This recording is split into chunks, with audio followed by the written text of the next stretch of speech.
Good morning, welcome to Catex TV. My name is Frank Fortunato. Today is Wednesday, May 13th, 2015.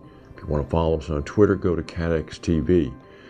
Well, last night on the busiest rail corridor in the United States, the Northeast Corridor line, there was an Amtrak derailment. The national train service is called Amtrak.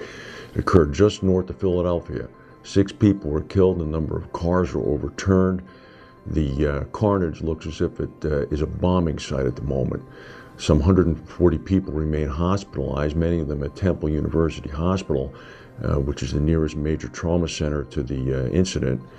The mayor of Philadelphia said it's an absolute disastrous mess. I've never seen anything like this in my life. That will be Michael Nutter. Northeast Corridor rail service is essentially shut down right now between New York and Washington, D.C. It's quite a major event.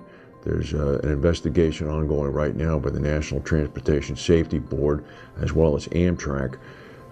Many of the passengers were mangled as at least 4 of the cars actually tipped over. It's possible that it was on an elevated railway, and some of them actually may have tumbled down to the area below.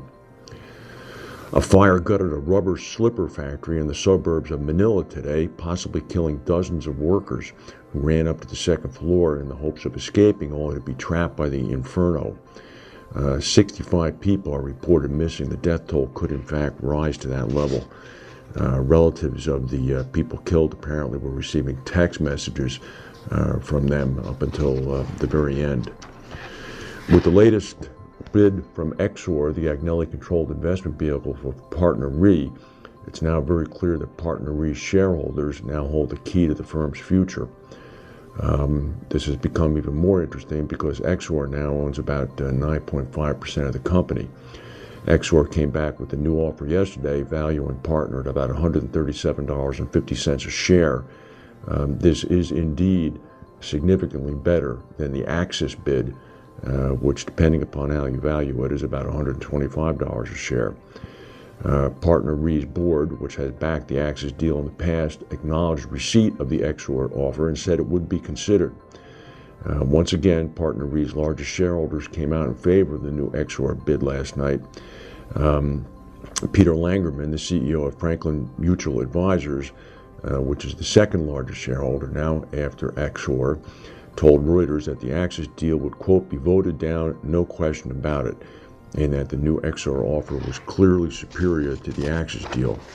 Of course, what's possible in the future is that the PartnerRe board might decide, for strategic reasons, because Axis is a larger insurance and reinsurance company, that accepting their offer might be good for the long run of a combined entity.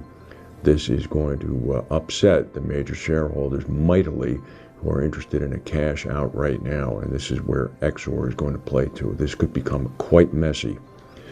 Willis Re has launched a new $400 million syndicated reinsurance facility in London that's designed to offer insurers protection against catastrophic and systemic loss accumulations arising from liability portfolios.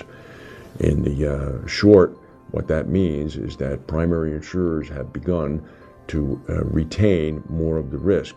What Willis is doing is offering them essentially an underscoring kind of program, which is going to allow them to buy in for essentially being able to replace any sort of possible aggregate exposure problems they're facing on casualty by buying a form of reinsurance. It's going to be a little bit of a different thing, and actually is a very smart idea by Willis. We'll see where this goes. They followed the market. They've seen their clients retaining more and more and buying less and less of their product, and they've gone back out to the clients and say, look, your aggregate exposures are increasing. You need to have some protection here in some form.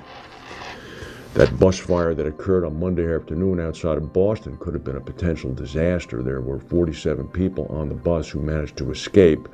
They all could have been killed, actually, as it turns out.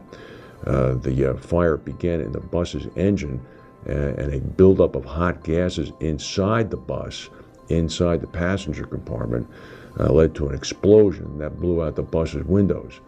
Out of the windows, many of the passengers escaped. It could have been a disaster. Greyhound said that it's cooperating fully with the investigation. Meanwhile, no story would be complete without an update on North Korea. It seems that North Korean leader Kim Jong-un had his defense chief executed with an anti-aircraft gun for complaining about the young ruler, talking back to him, and sleeping during a meeting presided over by Kim. This is coming from South Korea's spy agency, apparently based on so-called credible information. In Pyongyang, there were no announcements about any executions recently. So we'll have to wait to see whether or not North Korea confirms the departure from this earth of the defense chief.